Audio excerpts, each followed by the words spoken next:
Welcome back to another episode of Chillin' with Cool Dudes, your go-to podcast for any type of topic. Today's episode, we are talking about the uprising of revolutions in the 18th century. Today's podcast is sponsored by Jimmy John's Freaky Fast Delivery. Please welcome our special guest, Chris Anderson, everybody. Hey, how you doing, guys? We're doing good, Chris. How's your flight over here? Not too bad. Southwest does a bang-up job.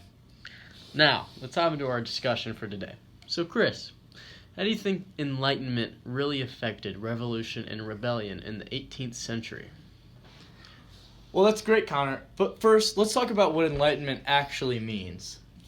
I've heard about people being enlightened with God and all, but that's all I really know. So, Enlightenment was an 18th century philosophical movement that was a strong motivator for some revolutions, including the French and American Revolution. So, what does that have to do with revolutions? Enlightenment emphasized the importance of reason and encouraged philosophical thinking. For example, new ideas about individual rights and social rights sparked resistance and rebellion against current political authority, usually seeking independence. Oh, so people started rethinking about their social values. Yes, and when they wanted change and didn't get it, revolution was sparked.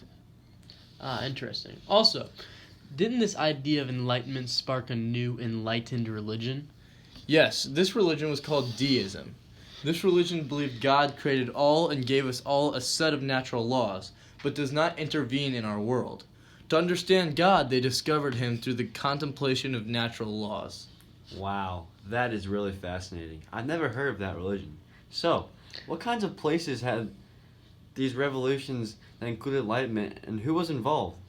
Well, the French Revolution was inspired by Enlightenment ideals. The French stated that all men are free and equal, and the government should have limited power if otherwise. They believed they could rebel.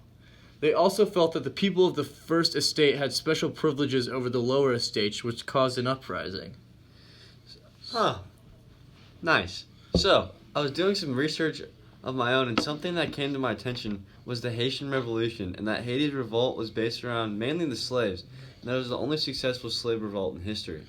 Yes, you're absolutely right. And matter of fact, the timing of this revolt by the slaves was perfect, because this was during the French Revolution, so the French army didn't have enough manpower to send as many troops as necessary down to Haiti in order to stop the revolt. So the next thing I want to bring up with you, Chris, is the idea of nationalism. Can you tell us a little bit about how it affected the world in the 18th century? Yeah, so because of nationalism, people around the world developed a new sense of commonality based on language, religion, social customs, and territory. Because of this commonality, nationalists challenged boundaries and sought the unification of fragmented regions. So this probably led to some imperial rule of some sorts, right? Yes, and because of that anti-colonial movements formed to combat that imperial rule, a lot of this was going on in Africa, because places like Britain were trying to imperialize there. Another big one was the American Revolution. So what happened with the American Revolution? Well, the British were pushing for imperial rule over the Americas, pushing for things like unfair taxation and constant surveillance. The Americas didn't find this fair, and the Americas fought back. Increasing discontent with monarchies, which was a major cause of the French Revolution, caused for the development of political ideologies like liberalism, socialism, and communism. Wow, very interesting. But what about women's suffrage?